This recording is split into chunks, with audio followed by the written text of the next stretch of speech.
Company పెట్టి కష్టం చేస్తే లాభాలు వస్తాయి, మరి గవర్నమెంట్ కి ఎందుకు కట్టాల ట్యాక్స్? మన కష్టానికి అదృష్టానికి లాభం వస్తే ఈ లాజిక్లు మాదిస్తావు గాని గవర్నమెంట్లు బడ్జెట్ పద్మనాభం లెక్కలేసుకుంటున్నాయి తెలుసునా?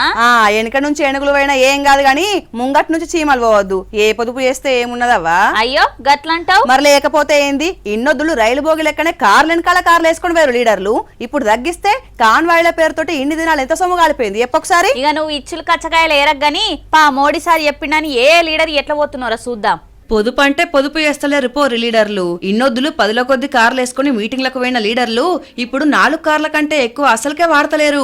మహారాష్ట్ర సీఎం ఫడ్నవీస్ సార్ అయితే ఏకంగా బండ్ల మీద వచ్చిండు. గన్మెన్లు కూడా బైక్ల మీదనే సచివాలయానికి వచ్చిర్రు. ఇక సీఎం బాబు సారు 4 అంటే 4 కార్లే వాడుతున్నాడు. అటు చిన్న సీఎం పవన్ కళ్యాణ్ సార్ కూడా 4 కార్లే, మంత్రి లోకేష్ సార్ కూడా 4 కార్లే.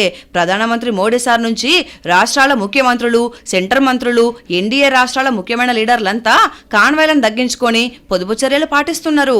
ఆంధ్రాల సర్కార్ ఉద్యోగులకు వర్క్ ఫ్రం హోమ్ ఇచ్చే ఆలోచన చేస్తున్నారట. ఇట్లా కూడా పెట్రోల్ డీజిల్ ఆదా చేయొచ్చు. అయితే మల్లికార్జున ఖర్గే సారు కాన్వాయ్లు తగ్గించుకొని పబ్లిక్ కు మంచిగానే కలరింగ్ ఇస్తున్నారు గానీ మీరు పబ్లిక్ సొమ్మును ప్రకటనల పేరుతోటి 1000 కోట్లు మీ ప్రచారానికి వాడుకుంటున్నారు. ఇది కూడా కంట్రోల్ చేయాలి కదా అని మోడీ సార్ కు పోస్ట్ పెట్టిండు సోషల్ మీడియాలో. మొత్తానికి రేపో మాపో అన్నట్టు ఉన్నాయి పెట్రోల్ డీజిల్ రేట్లు పెంపు ముచ్చట. పబ్లిక్ ప్రభుత్వాలే బడ్జెట్ పద్మనాభం లెక్క పొదుపు మాత్రం పాటిస్తున్నాయి. మీరు కూడా జర ఖర్చు తగ్గించుకోర్రి. ఏమంటున్నాం వింటున్నా?